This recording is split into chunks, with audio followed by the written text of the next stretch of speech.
Assalamualaikum warahmatullahi wabarakatuh. Alhamdulillah, alhamdulillahi rabbil alamin wa bihi nasta'in. Wa la udwana illa 'alal zalimin wassalatu wassalamu ala Rasulillah wa ala alihi wa ashabihi ajmain. Sidang pendengar, tuan-tuan perempuan yang dirahmati oleh Allah Subhanahu wa taala sekalian. Insya-Allah pada perkongsian hari ini saya akan berkongsi dengan tuan-tuan perempuan berkaitan dengan ibadah bersahur di dalam bulan Ramadan. Sebelum saya meneruskan perkongsian saya nak bawa dua situasi yang kebiasaannya berlaku di dalam masyarakat Islam kita. Situasi pertama, ada di antara masyarakat kita memilih untuk bersahur awal. Mereka bersahur pada pukul 1 pagi, pada pukul 2 pagi, sebelum mereka tidur. Alasannya, mereka bimbang, mereka takut mereka tidak sedar untuk bangun pada pukul 4.30 pagi ataupun pukul 5 pagi untuk mereka bersahur. Situasi kedua, ada di antara masyarakat Islam yang bangun sahur pada pukul 4 pagi ataupun 4.30 pagi, pukul 5 pagi. Setelah mereka selesai bersahur, mereka sambung tidur tanpa mereka menunaikan solat fardu subuh terlebih dahulu. Kesannya, apabila mereka tidur, mereka sukar untuk bangun untuk menunaikan solat fardu subuh. Amat malang lagi bila mereka bangun, waktu subuh sudah berada di hujung-hujung waktu. Ataupun lebih malangnya, bila mereka bangun, waktu subuh dah habis. Fikir-fikirkan. Baik. InsyaAllah kita melihat sedikit apa perkongsian yang kita nak tengok pada hari ini. Pertama, ibadah sahur merupakan ibadah yang sangat digalakkan oleh Nabi SAW. Dalam banyak hadis, Nabi SAW menyebut tasahharu fa inna fis suhuri barakah. Maksudnya, bersahurlah kamu, sesungguhnya pada waktu sahur itu terdapat keberkatan. Para ulama telah membuat kesimpulan keberkatan tersebut terbagi pada dua. Pertama, keberkatan syar'iyah, dan yang kedua, keberkatan badaniyah. Keberkatan syar'iyah iaitu keberkatan dalam kita mengikut sunnah Nabi SAW dengan bangun bersahur, kita menunaikan solat 2 rakaat atau sekurang-kurangnya.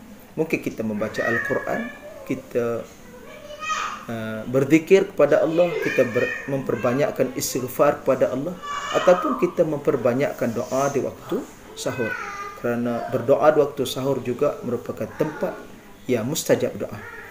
Yang kedua, keberkatan badaniyah, iaitu dengan mengambil ataupun dengan bersahur, dia akan memberi tenaga kepada badan untuk berpuasa di siang hari. Ini mampu menahan seseorang itu daripada melakukan perbuatan-perbuatan yang tidak baik disebabkan oleh lapar, letih, lesu kerana tidak bersahur di malam hari.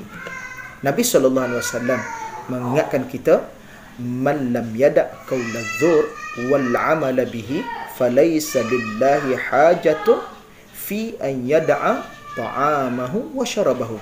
Maksudnya, kata Nabi SAW, sesiapa yang tidak meninggalkan percakapan dusta dan terus mengamalkannya, maka Allah tidak berhajat kepadanya untuk dia meninggalkan makan dan minumnya.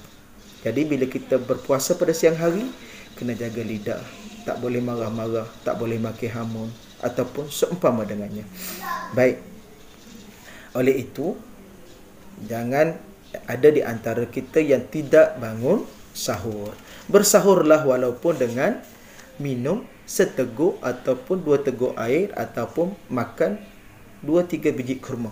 Di sana terdapat hadis, antaranya Nabi sebut tasahharu walau bijur'atin minal ma'. Bersahurlah walau hanya dengan meminum seteguk air. Dalam hadis yang lain, ni'mas sahurul mu'min at-tamru. Maksudnya, sebaik-baik sahur bagi orang mukmin adalah dengan memakan kurma. Jangan tak bersahur. Baik, seterusnya, sunnah dalam kita bersahur ialah kita melewat-lewatkan waktu bersahur. Dalam satu hadis Nabi menyebut daripada Abu Dzar radhiyallahu anhu, kata Nabi SAW, la tazalu ummati bi khairin ma akhirus sahura wa ajilul fitra. Maksudnya, umatku akan selalu di dalam kebaikan selama mana mereka mengakhirkan sahur dan bersegera dalam berbuka puasa. Yang kedua, hadis yang kedua, Zaid bin Thabit telah menggambarkan bagaimana keadaan sahur Nabi SAW. Kata Zaid bin Thabit, tasaharna ma'an Nabi sallallahu alaihi wasallam, thumma qama ila as-salah. Qultu kam kana bainal adhan was sahur? Qala qadru 50 ayah. Maksudnya, kata Zaid bin Thabit, kami telah bersahur bersama Nabi sallallahu alaihi wasallam. Kemudian kami mendirikan solat, yakni solat sunat. Aku, yakni Anas bin Malik, telah bertanya kepada Zaid bin Thabit, berapa lama masa di antara azan dan sahur? Lalu jawab Zaid bin Thabit, sekadar bacaan 50 ayat. Imam Ibn Hajar Al-Asqalani bila membuat komentar terhadap hadis ini, kata Imam Ibn Hajar, kadar bacaan 50 ayat itu adalah bacaan yang sederhana, tidak bacaan yang terlalu laju ataupun bacaan yang terlalu perlahan. Atau kalau kita nak kira dalam minit, kita mungkin mengambil masa sekitar 20 minit ataupun 30 minit.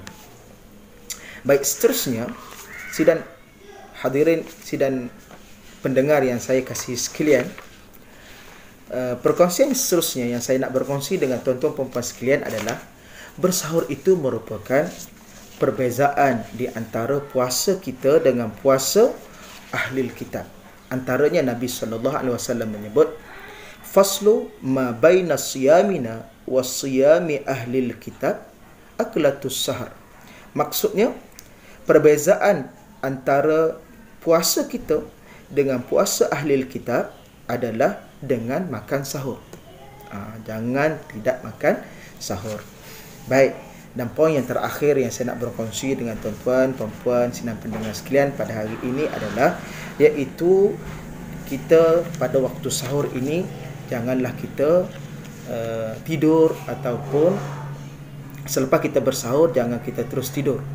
Kita gunakan masa yang cukup bermakna ini, terutama dengan memperbanyakkan kita beristighfar kepada Allah Subhanahu wa taala.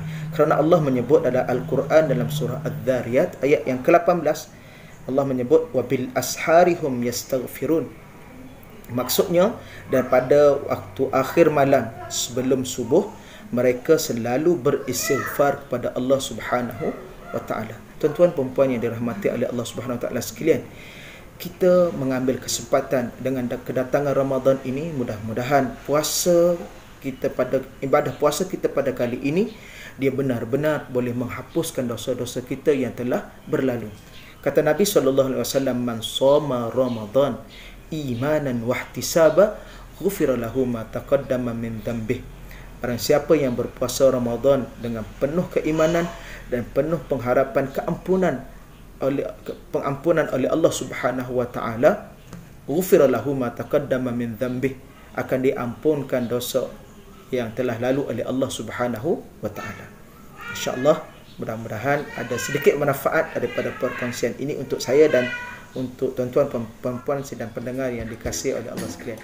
Sekian, sehingga jumpa lagi. Assalamualaikum warahmatullahi wabarakatuh. Alhamdulillah.